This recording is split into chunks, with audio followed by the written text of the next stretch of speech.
que hablemos hoy de igualdad. Desafortunadamente lo que viene a decir es que todavía falta mucho por hacer en la vida política.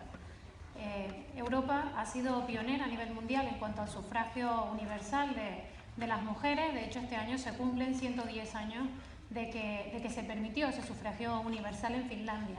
Desafortunadamente, la sociedad evoluciona a una velocidad y la vida política evoluciona a otra diferente, y tampoco existe una relación directa entre el número de mujeres de la población y el número de mujeres que tienen representación política. Cuando hablamos de la mujer en la política, tenemos que hablar de que existen dificultades diferentes para los hombres y para las mujeres. Las dificultades que presentan o que tienen las mujeres para acceder a esa vida política son de índole familiar, de índole social, de índole educacional. Y sin embargo, las dificultades a las que afronta el sector masculino son más bien o de índole financiero o de falta de apoyos por el electorado. Cuando hablamos de igualdad, tenemos que hablar también de independencia económica, tenemos que hablar también de que se rompan esas brechas salariales, y también de que, a pesar de que tenemos datos positivos, porque en los últimos 20 años se ha doblado el número de mujeres en la política, tenemos que decir que ni siquiera llegamos a representar el 22% en Europa, con lo cual nos queda todavía muchísimo por hacer.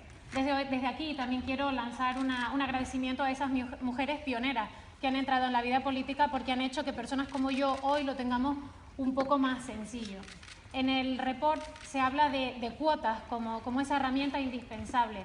Estoy de acuerdo que las cuotas son una herramienta intersticial que van a ayudar a que nosotras podamos entrar en esa vida política, pero no soluciona el problema, no soluciona el problema final, que son esas medidas disuasorias de ámbito social que ya he planteado con anterioridad. Las cuotas están bien para ese desarrollo, pero creo que al final de todo, si vamos a hablar de igualdad, tendremos que hablar de políticos con género neutro que se valoren en función de sus aptitudes, de sus capacidades, y no solamente de su sexo. Tenemos mucho por hacer.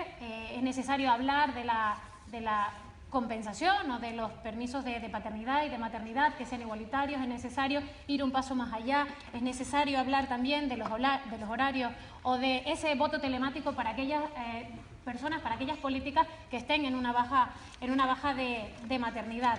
Todavía hoy seguimos sometidas a distintos ataques sexistas cuando se nos preguntan, porque a nadie se le escapa que a ningún diputado varón en una entrevista le preguntarán acerca de cómo concilia, de cuántos hijos tiene o de cuál es su previsión familiar de cara al futuro. Estamos aquí para hablar, el debate es bueno y, por supuesto, la sociedad avanza a una velocidad, nosotros tenemos el compromiso de avanzar a la misma. Las cuotas son importantes, pero sobre todo es importante que cuando realmente hablemos de igualdad, hablaremos en género neutro y hablaremos de que todos estamos aquí por nuestras capacidades y no porque se nos impongan unas medidas u otras. Muchas gracias.